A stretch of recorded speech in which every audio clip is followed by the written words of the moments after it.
Human Rights Watch a fait état du pire massacre de l'histoire de la LRA. Au moins 320 personnes tuées en 4 jours en décembre 2009 et 250 autres enlevées dans la région de Makombo, district du Haut-Wélé, dans le nord-est de la RDC, où l'on compte déjà plus de 282 000 déplacés. Des chiffres qui reflètent, selon les défenseurs des droits de l'homme, la force de frappe toujours intacte de la rébellion. Une vraie menace pour les civils, contrairement aux déclarations rassurantes de l'Ouganda et de la RDC. Le point tout de suite avec Robert Daguillard. Ces images sont parmi les rares qui existent de Joseph Kony, chef de l'armée de résistance du Seigneur, ou LRA, la rébellion nord-ougandaise. Une guérilla tenace, accusée d'atrocités à répétition et dont les États d'Afrique centrale, depuis un quart de siècle, n'arrivent pas à venir à bout. Les origines de la LRA remontent à 1988 et au mouvement d'Alice Lakwena. Cette protestante fondamentaliste dit vouloir affranchir son ethnie Acholi de la tutelle de Kampala et fonder un État chrétien pur et dur. Plus tard, c'est Joseph Kony lui-même qui s'affirmera comme leader du mouvement en prônant l'action armée.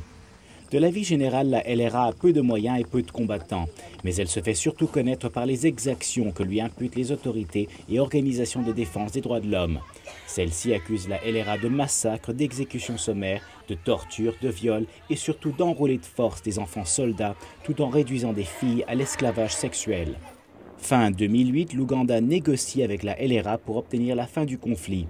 Mais Joseph Kony refuse de signer un accord de paix avant que ne soient levés les mandats d'arrêt délivrés par la Cour pénale internationale contre lui et ses principaux lieutenants en octobre 2005, ce à quoi se refusera la CPI.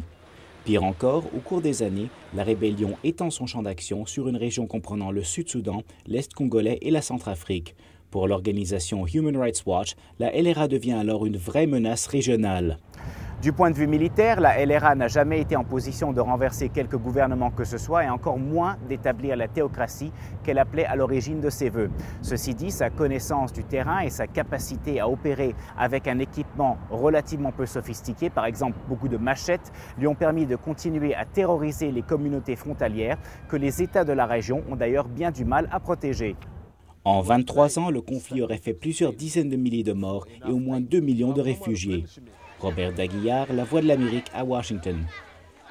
Merci Robert. Et pour tenter de comprendre la LRA, je reçois ce soir en direct de Londres Anneke van Woudenberg, chercheur principal et spécialiste de la RDC à Human Rights Watch, qui a enquêté sur les exactions de la LRA. Thierry Vircoulon,